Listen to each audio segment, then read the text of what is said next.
સ્પર્શ થયેલો આપે. એટલે અદ્ભુતાનંદ સ્વામી પોતાની પૂજાને રાખે. હવે બોટાદના અમીર હાજર હતા ને, એમને ત્યાં અદ્ભુતાનંદ સ્વામી વિચરણ કરતા કરતા ગયા. ત્યારે અમીર હાજરને આ મહારાજ પ્રત્યે ભાવ ખરો, પણ એટલી બધી નિષ્ઠા નહીં. કારણ કે આ મહારાજને માને ખરા કે ભગવાન છે સ્વામિનારાયણ, પણ પોતાને એટલો બધો મહિમા નહીં. ગઢડાની અંદર જાય, મહારાજ સભા કરી બેઠા હોય ને, તો ક્યારે અમીર હાજર મહારાજને દંડવત પ્રણામ કરે નહીં. કારણ કે એટલે મહારાજને ખબર પડી ગઈ કે જેવો જોઈએ એવો મહિમા હજી એમાં અમીર હાજરને છે નહીં. એટલે અદ્ભુતાનંદ સ્વામી અમીર હાજરના દરબાર ગઢની અંદર ઉતારો કર્યો. એટલે અદ્ભુતાનંદ સ્વામી રોજ સવારમાં વહેલા ઉઠી પૂજા પાઠ કરે. ત્યારે અમીર હાજર એની સામે બેસી જાય, એવી પૂજા કરે, એટલું ધ્યાન કરે કે સાક્ષાત ભગવાન એમના પૂજામાં આવી અને અદ્ભુતાનંદ સ્વામીને દર્શન આપે. એટલે આ અમીર હાજર જ્યારે અદ્ભુતાનંદ સ્વામી પૂજા કરવા બેસે એટલે સામે અમીર હાજર બેસી જાય. શિક્ષાપત્રી વાંચે, શ્લોક બોલે, માળા કરે, દંડવત પૂજા પૂરી થાય એટલે દંડવત પ્રણામ કરે.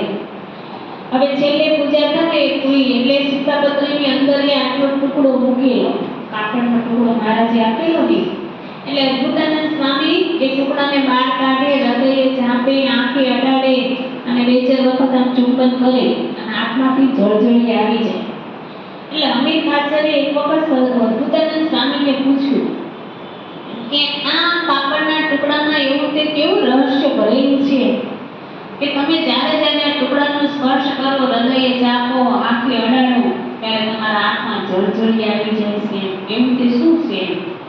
અને ત્યારે અદ્ભુતાનંદ સ્વામી કહે છે કે અમને આ ટુકડો પ્રસાદીનો મહારાજે આપ્યો છે ને, તે ટુકડો જ્યારે અમે હૃદયને ચાપીએ છીએ ને, ત્યારે અમને એવું લાગે છે કે પ્રત્યક્ષ અમને મહારાજ ભેટી રહ્યા છે, પ્રત્યક્ષ અમને મહારાજ આલિંગન આપી રહ્યા છે, એવો અમને અહેસાસ થાય છે. કારણ કે તમે તો બધા ભાગ્યશાળી કહેવાઓ કે ભગવાનના હરિભક્તો છો, તમારે જ્યારે ઈચ્છા થાય ત્યારે તમે મહારાજના દર્શન કરી શકો છો. પણ અમે તો એવા અભાગ્ય છીએ કે જ્યાં સુધી મહારાજ આજ્ઞા ન કરે ત્યાં સુધી અમારે મહારાજના દર્શન કરવા જવાય નહીં. એટલે અમે આ પ્રસાદીના ટુકડાને અમે દર્શન કરીએ અને અમને એવું લાગે છે કે મહારાજના અમે દર્શન કરીએ છીએ, મહારાજને અમે ભેટીએ છીએ.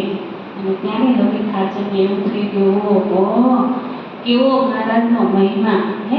અને ત્યારે દોડતા ઘોડી ઉપર અસવાર થઈ અને અમીર હાજર દાદાના દરબારમાં ગયા. અને દાદાના દરબારની અંદર મહારાજ સભા કરીને બેઠા હતા. અને એ સભા કરીને બેઠા હતા ને ત્યારે અમીર હાજર ઘોડા ઉપરથી ઉતરી અને સીધા દરબાર ગઢની અંદર દંડવત પ્રણામ કરવા લાગ્યા. ત્યારે ચાલુ સભામાં અમીર હાજર બોલ્યા, ઓહો અમીર હાજર, આજે શું નવાઈ છે? કોઈ દિવસ દંડવત પ્રણામ ન કરે, ઉભા ખાલી આમ દર્શન કરે, પણ ક્યારે દંડવત પ્રણામ કરે નહીં. અને તે દિવસે કરવા લાગ્યા ને ત્યારે મહારાજે કીધું કે અમીર હાજર, કોઈ ગુરુ ભટકાઈ ગયા લાગે છે કે શું? કેમ કોઈ ગુરુ તમને ભટકાઈ ગયા લાગે છે? અને ત્યારે અમીર હાજરે કીધું કે તમારી વાત સાચી છે, અમને એવા ગુરુ મળી ગયા છે જેના લીધે આજે અમે તમારો મહિમા સમજી શકીએ છીએ. અને મને એમ થાય છે કે હું કેવો અભાગ્ય જીવ કહેવાય કે આટલા વખત તમારે દર્શન કરવા આવું પણ ક્યારેય મહારાજને તમે દંડવત પ્રણામ કર્યા નથી. અને ત્યારે મહારાજે પૂછ્યું કે તમને કયા ગુરુઓ મળ્યા છે? ત્યારે અમીર હાજરે કીધું કે અમને અદ્ભુતાનંદ સ્વામી મળ્યા છે.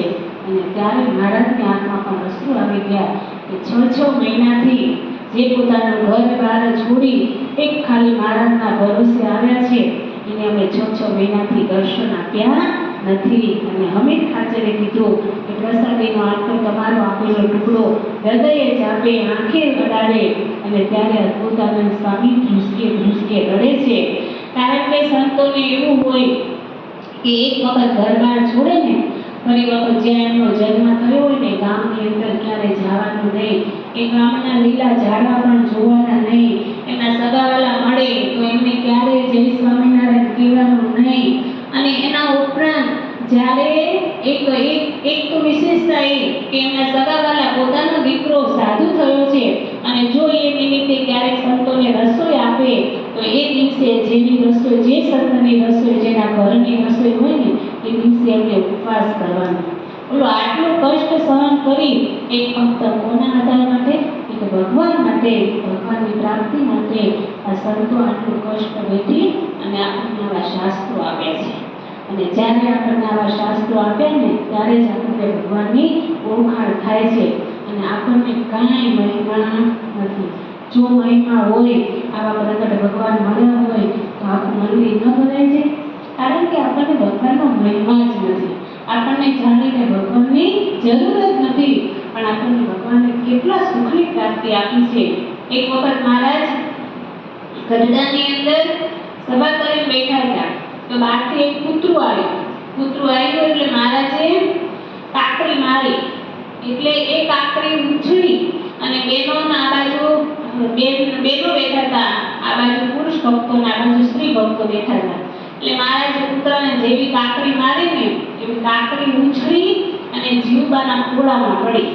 એટલે જીવબાના ખોળામાં પડી એટલે કાકરી લઈ અને જીવબાએ આંખી અડાડી હૃદયે ચાપી અને બાજુમાં લાડુબા બેઠા હતા એને આપી. એટલે લાડુબાએ વળી આંખી અડાડી હૃદયે ચાપી અને પાછા બાજુમાં આવી. એમ કરતા આખી સભામાં એક કાકરી ફરી વળી. ખાલી મહારાજના સ્પર્શ થયેલી કાકરી એક જીવબાના ખોળામાં આવી અને બધાએ આખી સભામાં બહેનો બેઠી હતી બધી બહેનો જોડે ફરી વળી. એ